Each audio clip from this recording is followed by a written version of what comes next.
Hello, welcome to my YouTube channel. We are continuing class 11 chemistry, chapter 2, atomic structure. We will see the topic that is discussed. We will be discussing photoelectric effect. Black body radiation we have already discussed. Just as black body radiation, this topic is also very important. So do not skip the video. Watch the video completely, and if you think the video is useful, like the video, share the video, and also give me your feedbacks in the form of your comments in the comment box below. That will be a great help for me.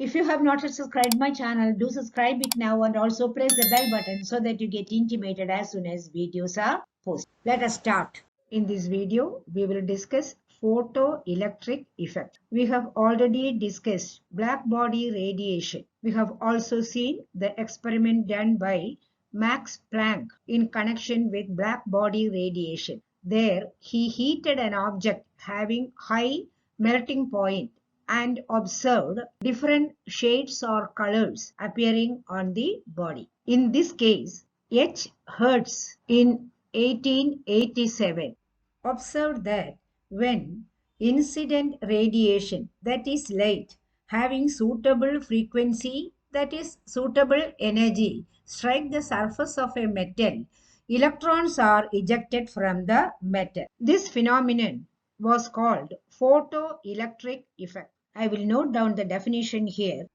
When radiation of suitable frequency strike the surface of a metal, electrons are ejected from the surface of the metal. And the electrons are called photoelectrons.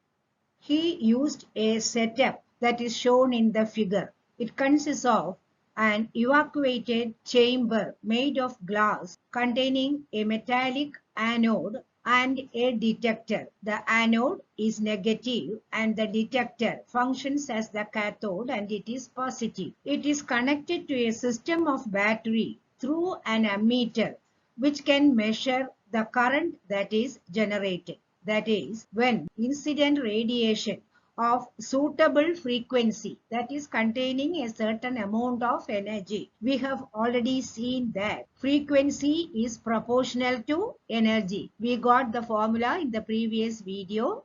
In the previous video, we have seen that E is equal to H nu.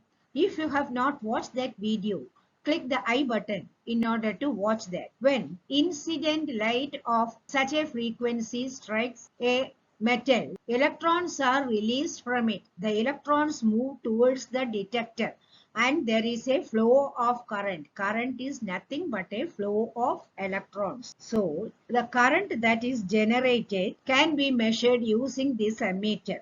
And from that, it is even possible to count the number of electrons and also the speed of the electrons that are released.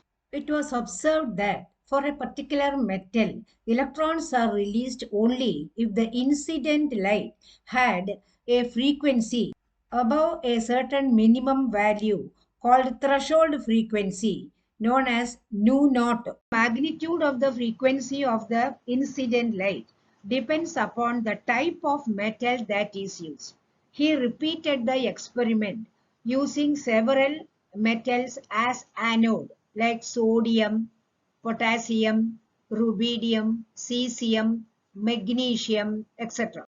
In all these cases, he discovered that the threshold frequency was different for each different metal. That is, different metals required different amounts of energy in order to release electrons from them.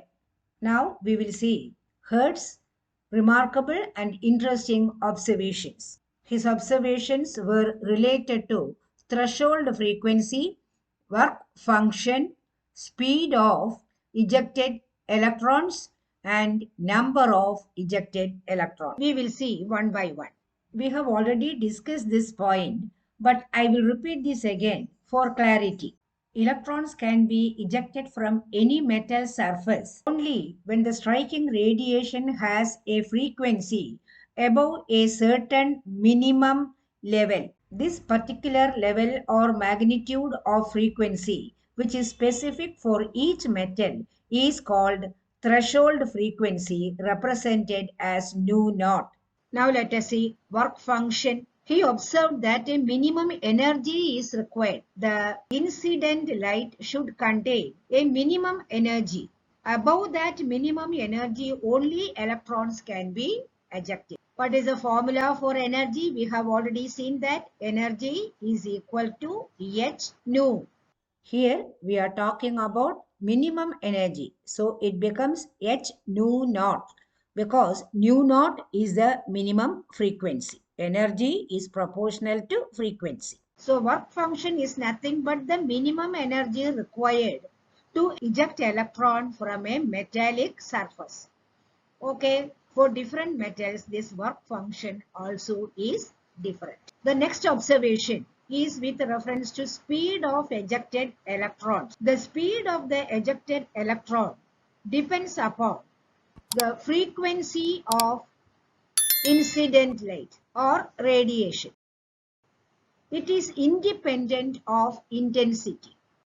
By intensity, we mean the brightness of the radiation. That is, more number of waves having similar frequency is striking the metal surface. Since the frequency is the same, it cannot increase the speed of the electron because the electron will not get more energy. Electrons have to gain more energy in order to move faster. It is possible only at higher frequencies. The next observation is on number of electrons ejected. It was observed that the number depends on intensity. Greater the number of electrons ejected, greater will be the current. So these observations clearly showed that frequency had great significance in photoelectric effect. Now we have to see the explanation of photoelectric effect, that is the phenomenon and its observations. Photoelectric effect could not be explained by Maxwell's electromagnetic theory. Maxwell's electromagnetic theory says that energy is absorbed continuously. If that concept were true, electrons ought to have been ejected at all frequencies. But what is the observation in photoelectric effect? Electrons are ejected only at frequencies of incident light above threshold frequency. That means energy is not absorbed continuously. It is absorbed as discrete quantities as suggested by Planck's.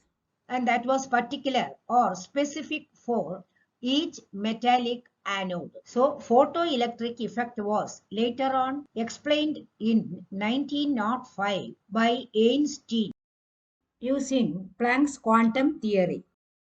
According to Max Planck's quantum theory, energy is absorbed as discrete particles or packets called quanta or quantum.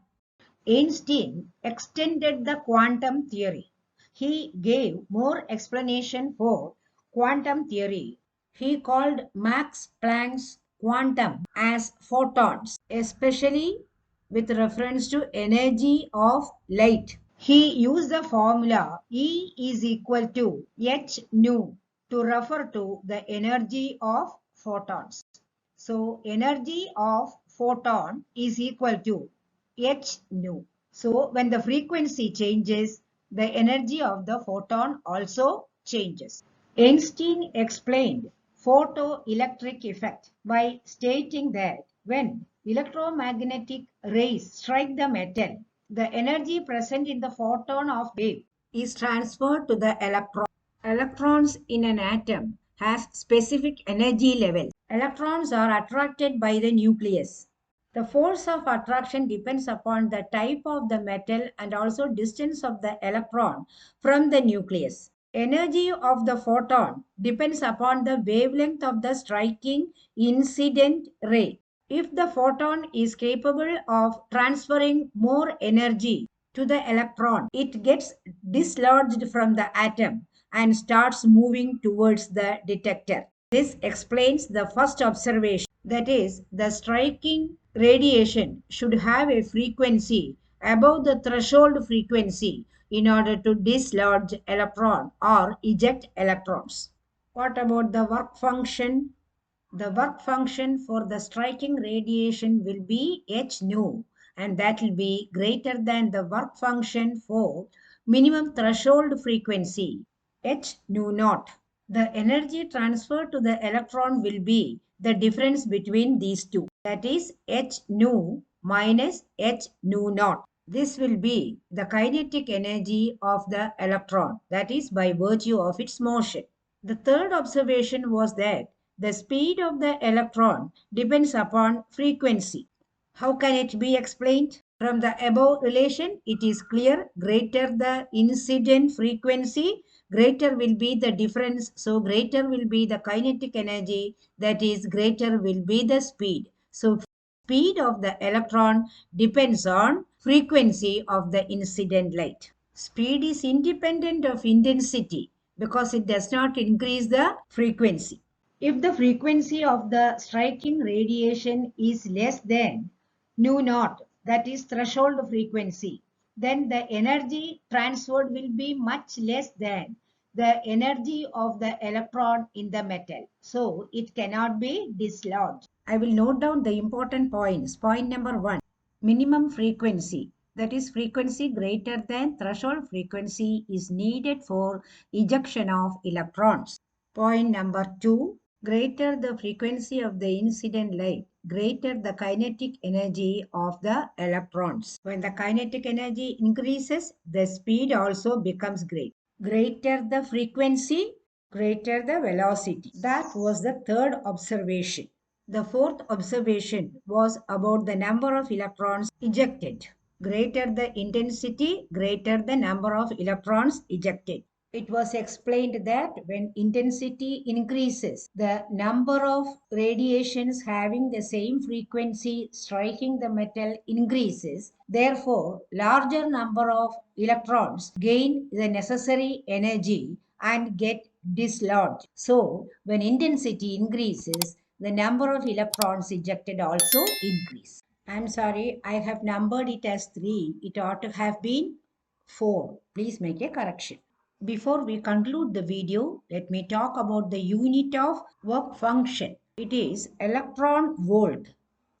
1 electron volt is equal to 1.602 into 10 raised to minus 19 joule. The energy acquired by an electron when it is accelerated through a potential difference of 1 volt is called 1 electron volt. This is the definition for electron volt. These findings support the concept that electromagnetic waves is nothing but a stream of particles, and the particles that are referred to here are the photons, that is the energy packets. Now we have completed a consideration on dual nature of electromagnetic waves, that is one finding or development which helped towards Bohr atomic model. I hope these points are quite clear. We have to discuss one more development which led to Bohr model, that is line spectra or atomic spectra with special reference to hydrogen. That we will be doing in the next video. Thank you for watching, and if you think the video is useful, do like the video, share the video, and also leave your feedbacks as your comments in the comment box below. If you have not yet subscribed, do subscribe it now, and also press the bell button for notification of new videos. Thank you very much.